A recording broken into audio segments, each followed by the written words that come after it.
Taylor Swift had trembling hands. 3 pregnancy tests were arranged on the marble counter as she sat on the bathroom floor with her knees pulled to her chest and her back against the chilly tile wall. Each of the 3 displayed 2 pink lines. All 3 showed positive results. Travis's worried voice called out from behind the bathroom door. "Are you okay in there, baby? You've spent about 20 minutes in the restroom." Taylor was unable to respond. Her heart was beating so loudly she could hear it in her ears, and her mouth was dry. "Are you expecting?" She was expecting a child. They weren't trying, though. This was not what they had planned. They had not even gotten married yet. Travis gently rapped on the door. "I'm beginning to worry about you, Taylor." Taylor had no idea how Travis would respond, but she knew that her entire life was about to change in that instant. Taylor gazed at those 3 tests as if she studied them long enough, they might change. Positive, pregnant, 2 pink lines. In her mind, the word was unfamiliar, like putting on a coat that was still too small. They had exercised caution, mostly cautious. 2 weeks ago, they were careless one night, engrossed in the celebration of Travis's playoff victory, but they were unable to do it again, though it seems that they could. "I'm coming in, Taylor." Travis's tone had become more demanding. "Wait! Please!" Swiftly getting up, Taylor grabbed the tests and shoved them into the drawer beneath the sink. Before opening the door, she took a deep breath, cleaned her hands, and flushed the toilet for effect. With his hair disheveled from sleep and a worried expression on his face, Travis stood there wearing sweatpants and a t-shirt. Their lazy day, the one day of the week when they had no commitments and could simply spend time together, was Saturday morning. He put his hands on her shoulders right away and looked into her face before asking, "You okay?" "Yes, I'm all right. It's just a stomach issue. I might have eaten something last night." Taylor hated herself right away for telling the lie, which came too easily. She melted against Travis's chest as he pulled her into an embrace, and she inhaled his comforting aroma. "Want me to prepare some tea for you? Ginger tea helps, right?" Unconfident in her voice, Taylor muttered, "That would be nice." Taylor shut the bathroom door once more and took the tests out as Travis went to the kitchen. All 3 of them are still positive. Since Taylor Swift was never late and her period was 5 days late, she had taken them. Ever since she was 14, she ran like clockwork. She took out her phone and looked up false positive pregnancy test on Google. The findings weren't comforting. False positive results were uncommon. You were most likely pregnant if your test result was positive, expecting the child of Travis Kelce. Unconsciously, Taylor moved one hand to her still flat stomach as she sat on the bathtub's edge. With his smile and possibly her eyes, or his eyes and her smile, there might be a baby inside, a tiny human that is half her and half Travis.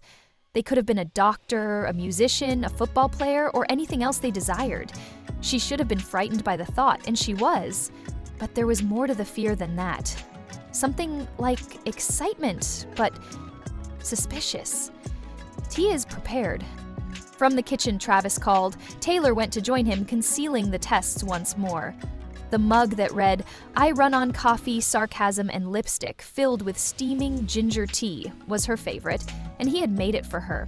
He would even add honey to it according to her preferences. With more steady hands, she accepted the mug and said, "Thank you." As they sat at the kitchen island, Taylor pretended to drink her tea while her mind was racing a million miles per hour and Travis was browsing through his phone. She needed to inform him. She had to tell him. However, how? When? What if he became frightened? What if this wasn't what he wanted? What if... "Are you acting strangely?" Looking up from his phone, Travis said, "What, you're acting strangely? You haven't had any tea and have been staring at that mug for about 5 minutes. And that face is yours." "Which face? That expression you get when you're mentally reciting a song's lyrics but are having trouble with the verse?" He knew her so well that Taylor was always in awe. "At that point, I'm not working on lyrics." What's the matter?" Travis put his phone down and focused entirely on her. "Additionally, I can tell that something is bothering you, so don't keep quiet." Taylor put down her mug. It was this. She was unable to deceive him. She refused to tell him lies. "I have something to tell you, Travis." His expression instantly became solemn. "Well, what is it?" she began, but then stopped. The word lodged in her throat. I believe that Travis waited, patiently but obviously concerned, while I took some tests. At last, Taylor blurted out the words, "I'm pregnant," in a hurry. "I don't know how this happened, but I know we weren't trying, we weren't planning this, and we aren't even married yet." All 3 of the tests I took this morning came back positive. I'm aware of how it occurred, but I didn't anticipate it happening once. Hold on. Travis's face was white as he raised his hand. You're pregnant? Hold on. Indeed. I mean, I believe so, according to the tests. The 3 of them. For a long, terrible moment, Travis just looked at her. He remained silent, remained motionless, simply gazed. Tears burned behind Taylor's eyes. Say something, please. You were expecting a child. Perhaps, although I need to see my doctor to be sure. The tests were all positive, so the answer is probably yes. Travis's chair scraped the floor as he jerked to his feet. With his hands on his head and his back to Taylor, he made his way to the window. Taylor's heart fell. It was this. He was going crazy. This was not what he wanted. He intended to, when Travis turned around. Tears were pouring down his cheeks. Travis, alarmed, Taylor got to his feet. He took 3 long steps across the kitchen before lowering himself to his knees in front of her, pressing his forehead against her stomach and placing his hands on her hip. His voice was full of wonder as he whispered, "We're having a baby. We're expecting a baby, Taylor." She felt such a surge of relief that she was afraid she might pass out. "You're not upset?" Travis gazed up at her, tears streaming down his cheeks. "I'm scared, Taylor. Upset. I'm totally frightened. However, I'm also content. I am overjoyed. I'm having trouble breathing." At that moment, Taylor also began to cry. He held her hands in his hair. "Are you certain? Since this was not the original plan," Travis said, "we were going to get married first and wait a couple years, and plans changed before getting to his feet and embracing her tightly. And perhaps this is a better plan than any we could have devised." Both of them were crying, laughing, scared, excited, and overwhelmed as they held each other in the kitchen. "When do we inform others?" at last Travis inquired. "First, I would like to see a doctor, verify that everything is all right. I suppose we tell our families after that, though." With a smile that broke through his tears, Travis remarked, "My mom is going to lose her mind. She has always desired grandchildren." "Your mother has grandchildren already. Bennett, Wyatt Elliott." "Under the same roof?" "All right, but this isn't the same. Her baby is having a baby." With his hands on her face, Travis drew back to gaze at her. "Our child. Is it not unbelievable? We created a human. Perhaps we created a person." Taylor made the correction. "I need to get confirmation from the doctor." Correct. When is the best time to schedule an appointment?" "On Monday morning.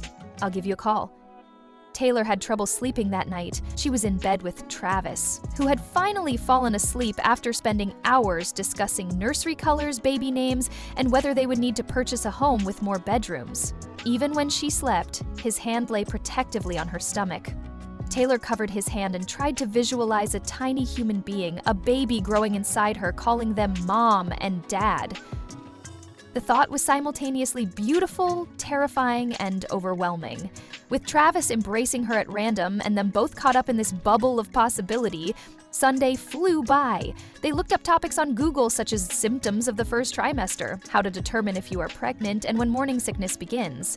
Taylor stated on Sunday night that we should hold off on telling anyone until the doctor has given his or her approval, just in case. "Good idea," Travis said. "Can we tell Jason, though? If I don't tell anyone, I will blow up." Taylor chuckled. "All right, Jason must keep it a secret, but we can tell him." Travis immediately put his brother on FaceTime and called him. "What is going on?" While watching TV with Kylie, Jason gave a clear response. "Are you able to maintain secrecy?" Travis couldn't help but smile as he asked, "Depending on the secret." "Taylor is expecting a child." Silence fell for a beat. "Then what?" The image showed Kylie's face. "Did he just say what I believe he said?" "We believe so," Taylor said as he came into view. "Yesterday I took 3 tests. Everything is good, but we're awaiting confirmation from the physician on Monday." Kylie squealed, "Oh my God." "God, oh God." "Well done." Jason was beaming from ear to ear. "That's incredible, Trav man. How do you feel?" "Fearful, thrilled, everything." Jason remarked, "I felt exactly that way when Kylie told me about Wyatt. The world's greatest feeling of fear." For an additional hour they conversed, with Jason and Kylie offering guidance, sharing their own pregnancy experiences, and outlining expectations. Taylor felt a little more prepared and a little more scared by the time they hung up. Taylor called her doctor's office as soon as it opened on Monday morning. "I have to make an appointment. I believe I am pregnant. Well done. If that works, we can see you this afternoon." It was successful. Travis rescheduled his entire day to accompany her, insisting on going. Because Taylor could come and go without being surrounded by fans or paparazzi, the doctor's office was located in a discreet medical building. Taylor had complete faith in Dr. Sarah Martinez, who had been her OBGYN for 3 years. While Travis sat in the chair, his leg bouncing uneasily, Taylor changed into a gown in the exam room. "You okay?" Taylor inquired. "Yes, I'm just anxious." "What if there were errors in the tests?" Taylor responded. "Then we deal with that," but she had the same question. Dr. Martinez smiled warmly as he entered. "I've heard that we may have some exciting news. I completed 3 tests at home." "All good," Taylor said. "However, I wanted to make sure. Naturally, let's take a blood sample. The most accurate is that, although it might be too early to see much, we can also perform an early ultrasound if you'd like." First, they performed the blood test. Results should be obtained in approximately an hour, according to Dr. Martinez. She conducted a physical examination in the interim and inquired about Taylor's medical history, symptoms, and most recent period. Dr. Martinez stated that everything appeared to be in order. If you are pregnant, you should be around 5 weeks along based on your most recent period. 5 weeks? Taylor made an effort to comprehend that. Dr. Martinez recommended that while we wait for the blood work, we do an ultrasound. Dr. Martinez ran the wand over Taylor's lower abdomen while she lay back on the examination table, with Travis holding her hand and both of them looking at the ultrasound screen. Dr. Martinez cautioned, "It's very early, we may not see anything just yet." Then it appeared on the screen as a small blob. "A bag for gestation, is that right?" Travis muttered. "According to Dr. Martinez, that is the gestational sac, which indicates that there is unquestionably something there. However, I have yet to see a fetal pulse or heartbeat, which is typical for this early stage and typically appears around 6 weeks." Taylor gazed at the small blob that could be her child on the screen. Travis was giving her hand such a tight squeeze that it nearly hurt. They waited for the results of the blood test in tense silence. Taylor sat on the table with her hand inadvertently on her stomach as Travis paced the tiny examination room. When Dr. Martinez returned at last, her face had changed to one of seriousness. Taylor's heart fell at once. "What's the matter?" With a sympathetic expression, Dr. Martinez took a seat. "I apologize, Taylor. The results of the blood test were negative." "What?" It was as if someone had punched Taylor. However, home tests can occasionally produce false positive results, particularly in cases of hormonal imbalance or chemical pregnancy. Although your HCG levels are higher than normal, they are not high enough to suggest pregnancy. Additionally, although the ultrasound appeared to show a gestational sac, it could have been a pseudosac brought on by fluid accumulation. "I'm not pregnant, then," Taylor had a little voice. "Unfortunately, no, I apologize. I understand that you weren't expecting this news." Travis was no longer pacing. His face was white as he stood motionless. "But the tests," Taylor repeated, her eyes already welling with tears. "The 3 of them. They were favorable. It happens," Dr. Martinez said softly. "Though uncommon, it does occur. False positive results can be caused by stress, hormonal changes, and some medications. I can say with certainty that you are not pregnant at this time, but I would like to do some additional tests to determine the cause of the elevated HCG levels." Taylor was unable to talk. She simply nodded, her eyes now streaming down her cheeks. Dr. Martinez squeezed Taylor's shoulder and said, "I'll give you 2 some privacy," before heading out of the room. Taylor broke as soon as the door shut. Her whole body trembled with heavy, heaving sobs. She could sense that Travis was crying too, and he was at her side right away, embracing her. "I apologize." In between sobs, she gasped, "I sincerely apologize." "Why do you feel sorry?" Tears filled Travis's voice. "Because I raised your expectations. Because we're not having a baby, even though I told you we were. Because..." Travis firmly said, "Stop," and stepped back to gaze at her. "Cease. You are not to blame for this. There was nothing wrong with you. But you were very joyful, and I'm depressed right now. Both of us are depressed. That doesn't alter anything about us, though. Taylor?" In that exam room, they held each other while sobbing and lamenting something they had somehow already loved but had only been convinced existed for 3 days. There was silence on the way home. With her hand on her stomach, which no longer felt full of possibilities, Taylor gazed out the window. With one hand gripping hers and the other on the wheel, Travis drove. When Taylor got home, he immediately went to the bedroom and got dressed before getting into bed.